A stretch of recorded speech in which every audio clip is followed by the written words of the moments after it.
Hi, my name is Tony, and this is Every Frame a Painting. And I know exactly what you're thinking. Why am I talking about this guy? Oh my God, you're Michael Bay! Oh my God, I am Michael Bay. Because I don't like his films, and yet I think it's crucial to study them. Why? And Paul, I think you have started to watch WrestleMania on television. Because you must not avert your eyes. This is what is coming at us. This is what television, what a collective, anonymous body of majority wants to see on television. Like WrestleMania, like Anna Nicole Smith, like Jackass, Michael Bay has created something. Spectacle. It's what people want. The Romans knew it, Louis Couture's knew it, Wolfowitz knows it. 1, 2, 3. Boom! Bayhem! We may find it crass and vulgar, but if we're going to make better movies, we have to understand the images that are coming at us. So let's talk about Bayhem. Is it a unique use of film form? If you want to understand Michael Bay, one of the best ways is to watch his copycats. Consider this shot from Battleship, which tries to do that circular camera move he's famous for. It doesn't work here. Why? It's actually really simple. First, there's no background except for blue sky. Without a background, we don't get parallax, so the shot doesn't feel like it's moving. See the difference? On top of that, the lens is wrong. Bay frequently shoots these shots with a telephoto lens, which compresses the space. This makes the background whiz by.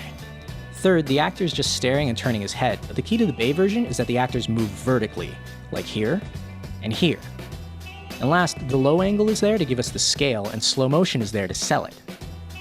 So what we have here in the Bay shot is multiple types of movement integrated. Movement of the camera, movement of the background, movement of the actors, expansion of time. Then they stand still and look off screen, creating stillness. Even though you're looking at a stationary point in the frame, this shot feels huge. Shit just got real.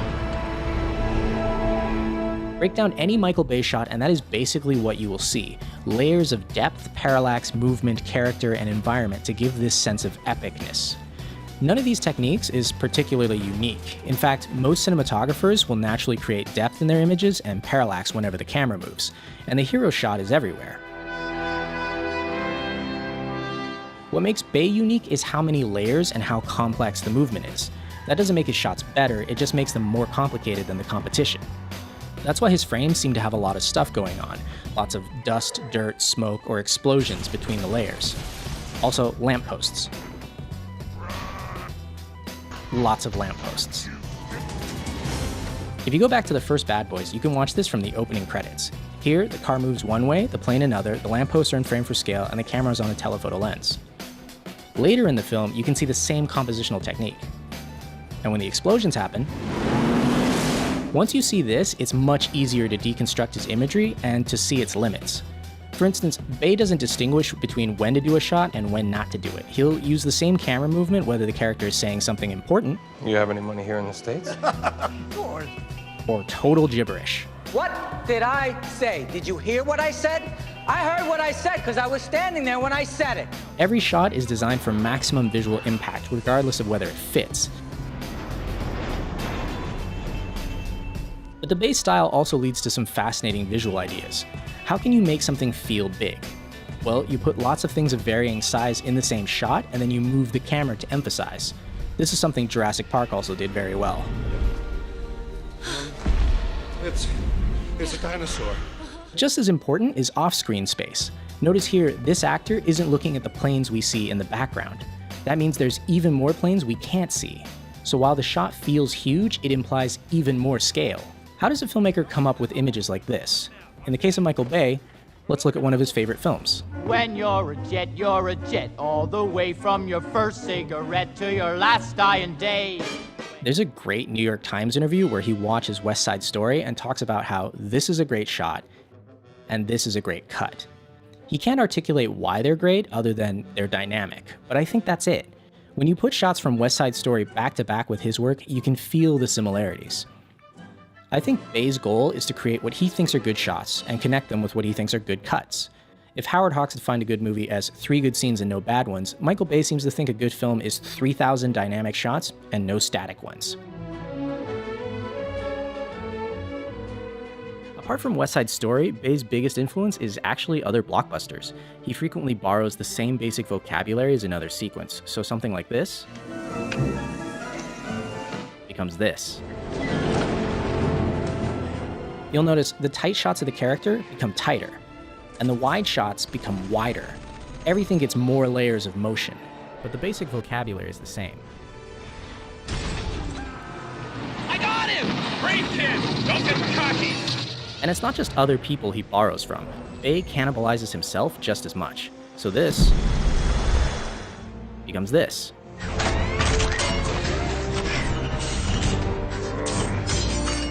You'll notice every motion in the original shot, for instance the camera turning counterclockwise while the bomb turns clockwise, is just cranked up in this version.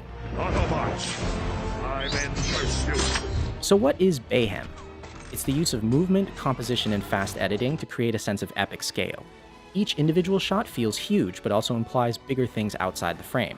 It stacks multiple layers of movement, shot either on a very long lens or a very wide one. It shows you a lot for just a moment and then takes it away. You feel the overall motion, but no grasp of anything concrete. And yeah, it requires a lot of people and integration to do this.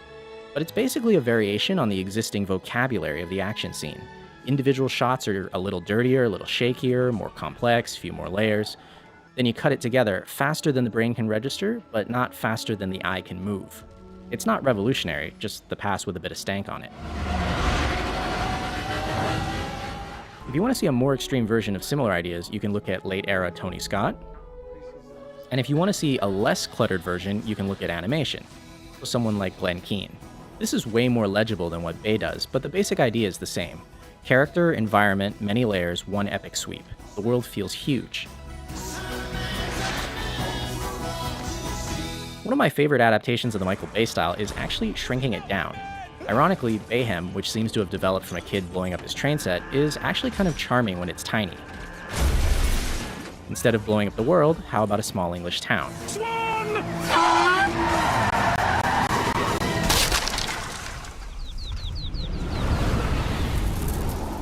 But in the end, I think the popularity of this style is hugely important. Whether we like it or not, the interesting thing here is that we are really visually sophisticated and totally visually illiterate. We can process visual information at a speed that wasn't common before, but thinking through what an image means, This is not necessary! not so much. And as Werner Herzog put it, You do not avert your eyes. That's what's coming at us. this might sound a little weird, but the person who loses the most here is actually Michael Bay. He is a slave to his own eye.